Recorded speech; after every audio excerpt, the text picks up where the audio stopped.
Alam mo ba ang dahilan kung bakit sinabi ni Apostol John na si Kristo ay naparito sa laman?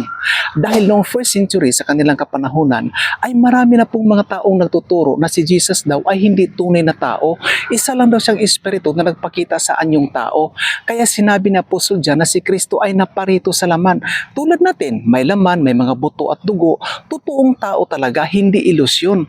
At ito ay parte ng katuparan sa hula ni Prophet Isaiah na ang batang ipanganak sa Bethlehem na tatawaging makapangyarihang Diyos ay ihandugaya ng isang tupa upang ang kanyang dugo ay ang maglinis sa ating mga kasalanan. Kaya noong si Jesus ay naparito sa laman, ay tulad talaga natin, may laman, dugo at buto. Kaya sinabi ni Apostol John na ang bawat espiritong hindi kumikilala na si Jesucristo ay nagkatawang tao ay hindi mula sa Diyos at ito daw ang espiritu ng Antikristo. So sino ang may espiritu ng Antikristo? Sila yung hindi kumikilala na si Kristo ay nagkatawang tao. So bakit siya nagkatawang tao? Dahil una, upang mamatay sa cross. At pangalawa, kaya niya kailangan magkatawang tao dahil ang kanyang original na anyo bago siya nagkatawang tao ay likas at tunay na Diyos.